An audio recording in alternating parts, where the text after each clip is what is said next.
There's one question I'm asked most often as a nutritionist. Not how to lose weight, but exactly this. Why do I eat little but weight doesn't move? The person is genuinely restricting themselves, counting calories, eliminated sweets and flour, dinner is a salad, and the scale stands still. Today, let's work out what's actually happening, why restricting food doesn't equal losing weight, what mistakes people make for years, and what needs to change for weight to finally start moving. Let me tell you how this looks from the inside. Not from a dietitian's perspective, but from the perspective of a person going through it. You made the decision to lose weight, eliminated everything unnecessary, stopped eating after 6, gave up bread, drinking water. First week, -2 kilograms, joy. Second week, -1, already slower, but moving. Third week, 0. Fourth, 0. Fifth, the scale shows half a kilogram more, though you ate less than the previous week. And here the most unpleasant begins, the internal monologue. Probably I'm doing something wrong. Probably not moving enough. Probably need to be even stricter. And the person tightens restrictions, eats even less, removes even more things. Sometimes this gives a small shift, temporarily, then another plateau. And again this question, why? The most offensive thing in this situation, the feeling of injustice. Here, someone nearby eats pizza, denies themselves nothing, and looks fine, while you count every bite, endure, suffer, and stand in place. This isn't weakness of will. It's not laziness. It's a signal that the problem isn't in food quantity, but in something else. Let me describe several concrete scenarios, and you'll say whether you recognize yourself in any. First scenario, you practically don't eat during the day. Breakfast, coffee, lunch, light. By 6 in the evening, hunger has accumulated to such a degree that dinner becomes the largest meal of the day. You go to sleep full. In the morning, coffee again. It seems you eat little, but the body counts differently. The main caloric portion falls in the evening when metabolism is already slowed and is maximally efficiently absorbed. Second scenario, you're on a diet 5 days a week, strictly, with discipline. On weekends, deserved rest from restrictions. One good dinner with wine on Saturday can easily offset the entire deficit accumulated over the week, especially if such a dinner smoothly flows into a Sunday brunch. Third scenario, you eat correctly, lean, without sugar, healthy, but constantly snacking. Nuts here, fruit there, kefir in the evening. Each snack is small in itself, but their total daily caloric content imperceptibly large. Fourth scenario, you've been restricting eating for a long time, months, sometimes years. Weight either leaves a little or returns. Meanwhile, you notice that you've started getting colder than before. Hair got worse, less energy, skin is drier. This isn't just fatigue. This is the body's adaptation to chronic deficit. The thyroid reduces activity, body temperature drops, the body enters economy mode. And paradoxically, exactly these people often need not further restriction tightening, but an increase in food with its correct composition. Do you recognize yourself in any of this?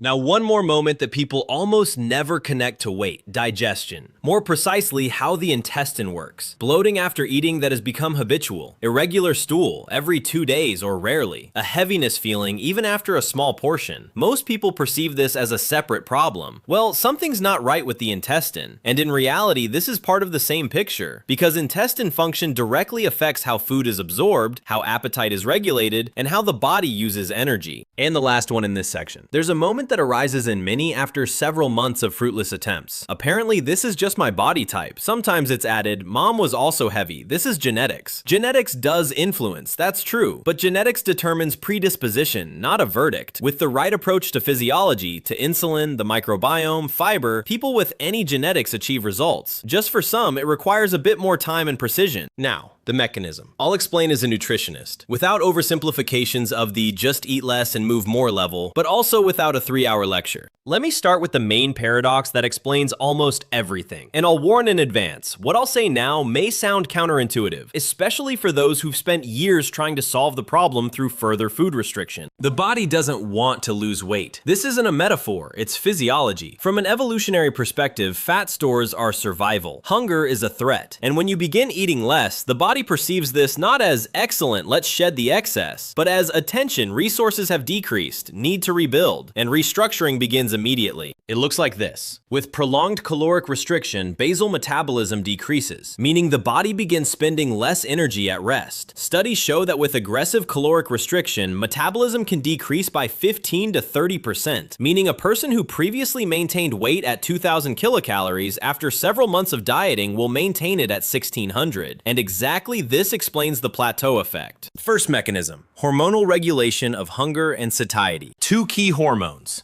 Leptin, the satiety hormone, produced by fatty tissue and signals the brain, food is sufficient, no need to search. Ghrelin, the hunger hormone, produced by the stomach and says, time to eat. With prolonged food restriction, leptin level falls, ghrelin rises. A person becomes hungrier, though eating the same. The brain literally goes into food search mode, and this isn't weakness of will, it's a hormonal command. Second mechanism, insulin resistance and blood sugar fluctuations. Here, many make the key mistake. They remove fats, leave carbohydrates, crackers, fruits, low-fat yogurts with sugar, porridges. All this is healthy, all seemingly dietary, but all of this causes insulin spikes. Insulin, the hormone responsible for delivering glucose to cells, but it also blocks fat breakdown. While insulin is elevated, fat doesn't burn, not because you eat too little, but because blood always has insulin from frequent carbohydrate meals. With chronic insulin excess, cells gradually lose sensitivity to it. This is called insulin resistance. The body produces even more insulin to achieve the same effect. Fat is deposited more actively, breaks down worse. A person eats moderately, and the body behaves as if it's being overfed. That's exactly why people with insulin resistance respond so poorly to standard eat less advice. The problem isn't in food quantity, it's in the hormonal signal that has blocked fat burning. The solution lies not in cutting calories, but in normalizing insulin response. Third mechanism, intestinal condition and microbiome. Trillions of bacteria live in the intestine. This is the microbiome. They don't just help with digestion, they regulate inflammation, affect immunity, synthesize neurotransmitters including serotonin, and, especially important for our topic, they affect how many calories are absorbed from eaten food. Studies of the last 20 years have shown something surprising. Two people with identical nutrition and identical physical activity can absorb different amounts of calories from the same food, depending on microbiome composition. The gap between them can reach 100 to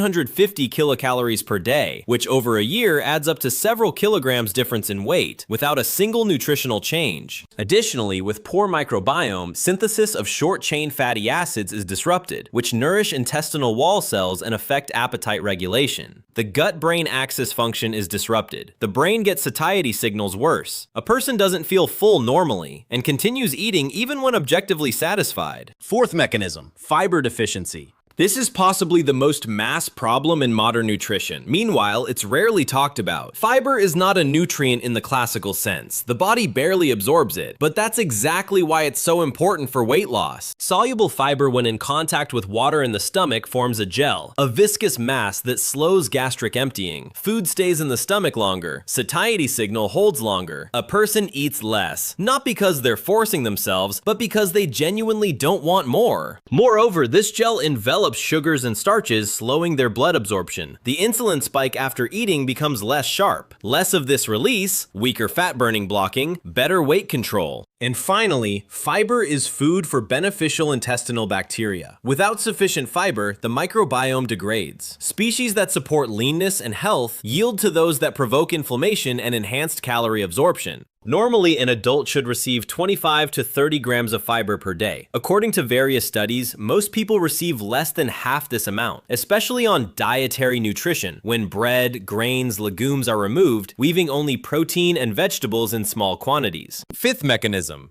chronic stress and cortisol. Cortisol, the stress hormone, directly affects fat deposition. It increases appetite specifically for caloric food. It intensifies fat deposition in the abdominal area, the most dangerous from a health perspective and most visible from an appearance perspective.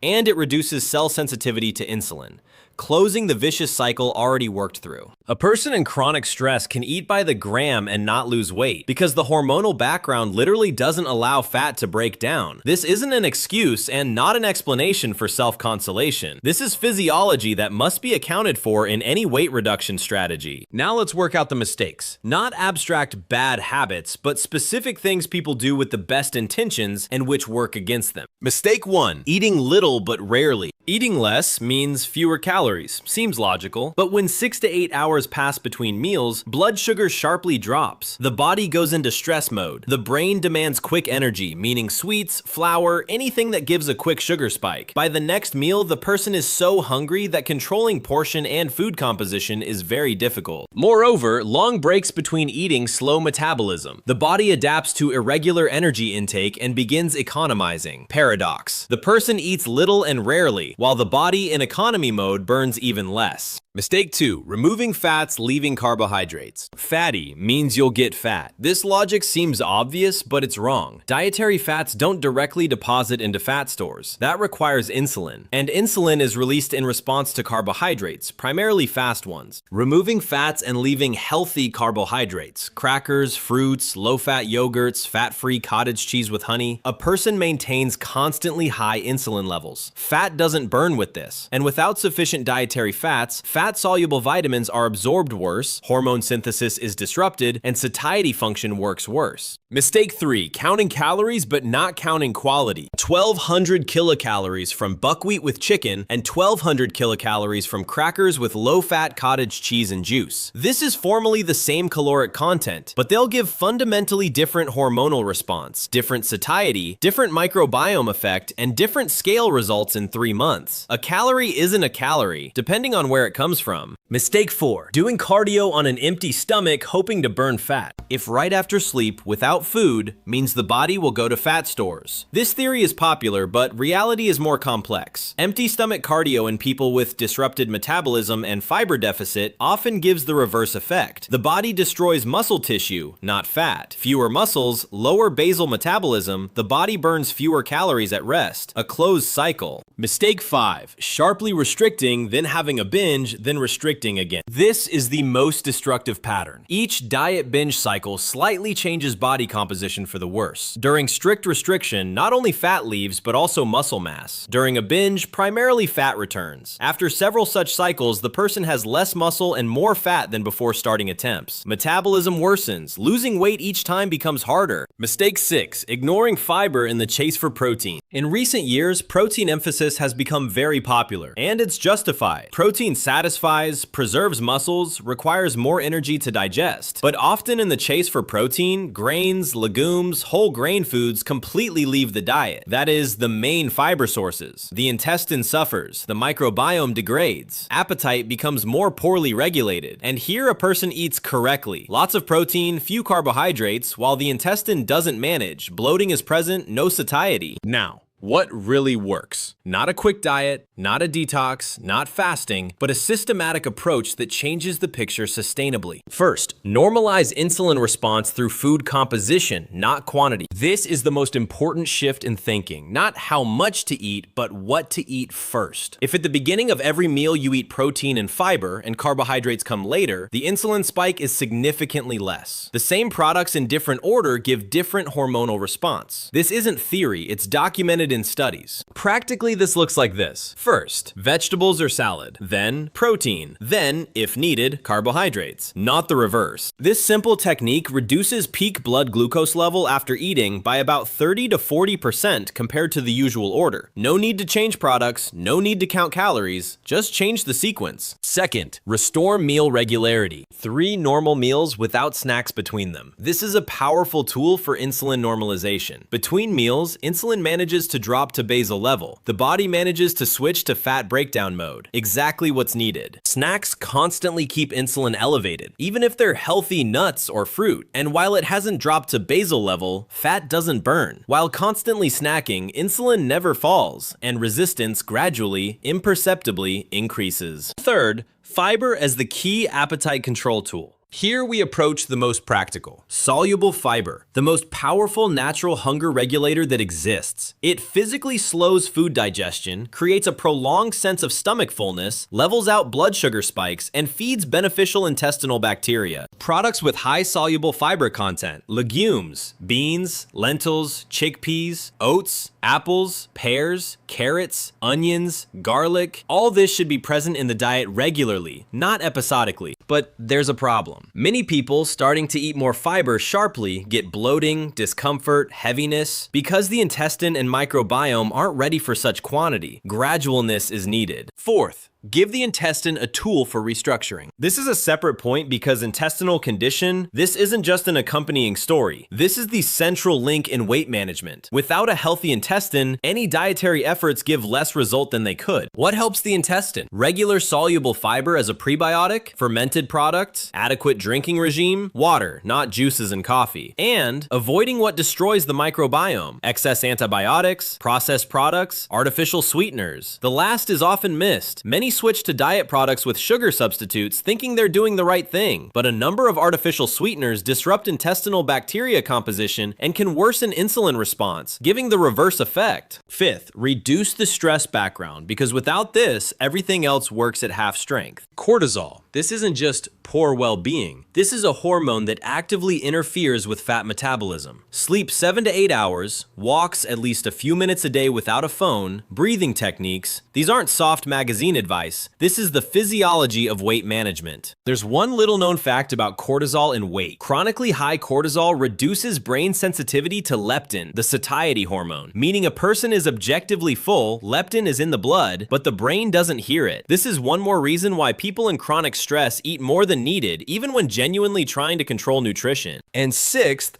stop measuring progress only by scales. Scales are the most deceptive tool. Weight reacts to water, to fluid retention, to the phase of women's cycle, to intestinal contents, to yesterday's salt intake. A person may be losing fat and see growth on the scale from water retention, or vice versa, lose water and see a minus on the scale, though fat hasn't gone anywhere. More objective markers: volumes, waist, hips, how clothes fit, photos once every 3 weeks in the same clothing and pose, energy level, and well-being. Seventh, about additional intestinal and appetite support, and about a specific option in the next section. And one more practical moment talked about rarely. If you want to understand why exactly your weight isn't moving, it's worth getting a few tests. Fasting insulin and HOMA-IR index will show if there's insulin resistance. TSH, thyroid stimulating hormone, will show if the thyroid is working normally. Cortisol level in morning saliva or blood will show the adrenal condition. These are 3 key tests that often explain what a dietitian couldn't understand for months. With results, you can already build a precise strategy, not work blindly. Now, specifically about psyllium as a weight management tool. I'll explain, not as advertising, but as a nutritionist, why exactly this substance and how it works. Psyllium. This is husk of Plantago ovata seeds. It's been used for several centuries in Ayurvedic medicine. In modern nutritiology, it's one of the most studied soluble fiber sources with a good evidence base. Why psyllium and not just more vegetables? Soluble fiber in psyllium makes up 85% of total composition.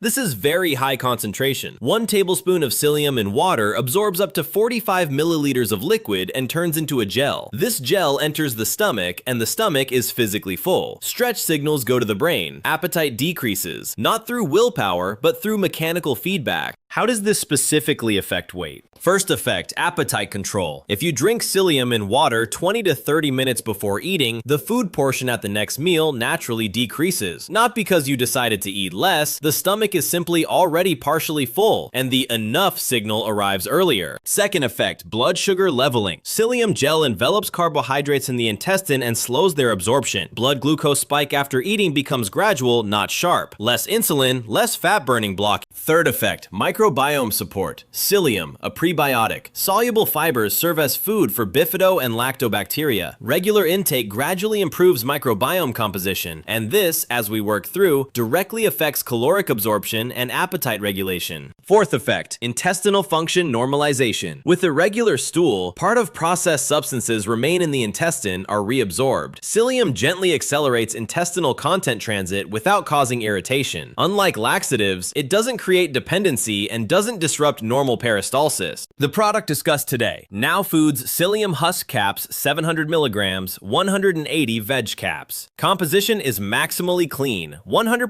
Plantago ovata without additives, colorants, sugar. Fiber content, at least 85%, 700 milligrams per capsule. How to take: start gradually, with 1 or 2 capsules before meals. Wash down with a full glass of water. Very important to drink another glass of water after this. Without sufficient liquid, liquid, psyllium doesn't form a gel and remains a dry lump and may cause discomfort. With gradual introduction over 1 to 2 weeks, you can reach 2 to 3 capsules before meals. Who is this especially relevant for? People who eat correctly in composition but can't control portions. Satiety signals don't work normally. Those with a tendency to snack, especially evening ones. People with irregular digestion, bloating, heaviness after eating, and those who want to improve microbiome quality. Psyllium is one of the simplest and cheapest ways to do this. One important honesty moment. Psyllium accelerates intestinal content transit. With first use, many see weight decrease over a few days. This isn't fat, it's intestine cleansing and edema reduction. When this effect stabilizes, weight may stand still for a couple of days. This is normal. Then real fat work begins, slow and sustainable. What not to expect. Psyllium isn't a fat burner and isn't a magic remedy. It doesn't burn fat directly. It creates conditions under which appetite is better regulated, insulin spikes are smoothed, and the intestine works better. Weight starts moving with this, but not like from a pill, but as a result of improved physiology. Link to Now Foods Psyllium Husk Caps 700 milligrams on iHerb. https://www.iherb.com/pr/now-foods-psyllium-husk-caps-700-mg-180-veg-capsules/758 in the description of this video. Let me sum up. I eat little but don't lose weight. This isn't about weak will and not poor genetics. It's about insulin response working against you, about microbiome not receiving the needed nutrition, about cortisol blocking fat burning, and about fiber chronically insufficient in most people's diets. None of these causes is a verdict. All are manageable if you work systematically, not just cutting portions. What to do right now? Look at your diet. Is fiber regularly present there? Normalize meal schedule, 3 times a day without constant snacking. Try changing order. First protein and vegetables, then carbohydrates. And if you want to additionally support the intestine and appetite, psyllium as a simple and understandable tool. Link in the description. And the last thing, if you've been standing at a plateau for months on a restricted diet, it's worth getting fasting insulin and HOMA-IR index tested. This is a simple blood test that shows if insulin resistance is present. If so, this changes the entire tactic. Restricting calories with insulin resistance is low efficiency without working on insulin response. If this video was useful, give it a like, that helps the channel. Write in comments, did you recognize yourself in any of the scenarios? What specifically do you face? Plateau, snacking, bloating? I need to know this to make the next videos genuinely useful.